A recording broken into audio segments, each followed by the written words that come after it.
Ini adalah seorang ibu dengan riwayat keguguran sebelumnya, dan dia hamil sekitar 9 minggu jika kita hitung dari usia hari pertama hari terakhirnya. Dan si ibu ini sudah kali ketiga melakukan pemeriksaan USG sejak awal melakukan USG transvaginal. Dan kita memiliki bukti-bukti awal dari USG pertamanya memang usianya benar sesuai dengan sekarang ini 9 minggu. Hanya saja memang dia tanda-tanda subjektif kehamilannya seperti mual tidak ada. Tes packnya jelas positif.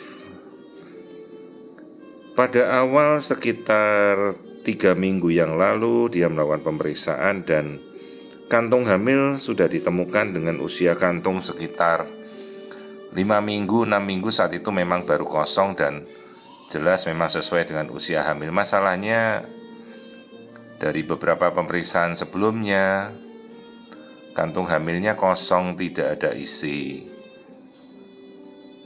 Jadi apabila kita mengambil kesimpulan dengan bukti-bukti pemeriksaan sebelumnya kita sudah temukan, dan kali ini saya melakukan pemeriksaan pertama kali pada si ibu di usia hamilnya seharusnya 9 minggu, dan saya hanya menemukan bentuk kantong yang sudah pipih, gepeng seperti ini, dan saya tidak menemukan ada isi apapun dari kantung gestasinya. Bahkan yolk sac pun tak terbentuk. Juga di data USG awalnya di pemeriksaan sebelumnya yolk sac tidak ada. Maka seharusnya kita sudah bisa mengambil kesimpulan bahwa ini adalah hamil tanpa ada isi embrio, atau istilahnya gestational unembryonic atau blighted ovum. Tanda-tanda kehamilan sendiri dia tidak merasakan, hanya tes packnya positif dan ini ada keluar flek darah. Sekali lagi, keluarnya flek darah itu tentunya berhubungan dengan suatu kehamilan yang kemungkinan tidak berkembang baik. Jadi ini adalah suatu mekanisme seleksi alam untuk berusaha mengeluarkan suatu kondisi yang memang tidak berkembang. Apakah kita akan menunggu ataukah kita mengambil kesimpulan terlebih dahulu? Saya lebih memilih kita mengambil sesuai reaksi alam saja, kita tunggu, tidak ada ketergesaan. Saya minta dia 2 minggu lagi meskipun kita sudah tahu diagnosanya. Jadi ini 9 minggu, jadi ukurannya stuck di 7 minggu, kantongnya kosong. Tentu bisa kita ambil terapi untuk mengeluarkan segera dengan obat, tapi biarkan saja keluar dulu.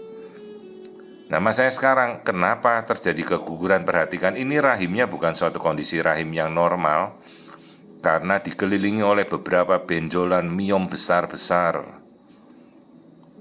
Dulu pernah dilakukan operasi miom, tapi kemungkinan miom ini tumbuh lagi atau kemungkinan miom yang tersisa itu menjadi besar, jadi sudah 5 tahun yang lalu operasi. Nah, ini 5 cm miomnya yang paling besar. Artinya dengan pertumbuhan miom ini lambat setengah senti per tahun. Artinya miom itu sudah ada dari hampir 10 tahun silam. Masalahnya apakah kita akan mencoba untuk mengoperasi miom? Bisa saja. Masalahnya begitu kita lakukan operasi, artinya proses si ibu untuk hamil lagi kan butuh waktu. Sekalipun dia bayi tabung, artinya butuh waktu untuk pemulihan rahimnya dulu dari operasi miom. Lebih baik kita berusaha untuk mungkin bisa hamil duluan, baru nanti saat kemungkinan bayi terlahir sesar, miomnya sekaligus dibersihkan. Jadi ini rahimnya ibu ini dikelilingi oleh beberapa miom besar-besar. Dan bisa saja sejak dari awal kan dia bersaing merebut makanan calon embrio, kemudian membuat aliran darah, peredaran darah tumbuhnya embrio tidak baik. itu kita tidak tahu. Bisa saja peluang itu menyebabkan hamil kali ini gagal berkembang. Namun kita menjelaskan dan ibu sudah mengerti bahwa ya ini kehamilan yang sama sekali tidak ada isinya.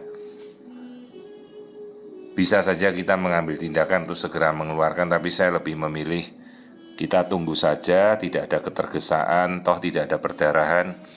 Dan misalnya dia keluar spontan ya masih dalam batas perdarahan yang toleransinya ya seperti menstruasi yang agak banyak saja.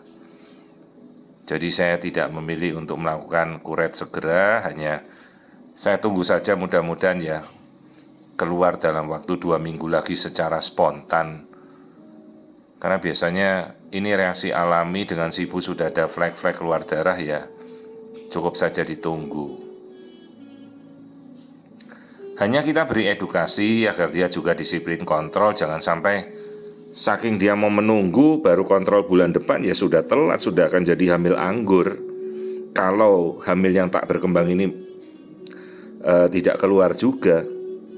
Dan kalau responnya jadi hamil anggur malah lebih repot lagi dalam penanganan selanjutnya.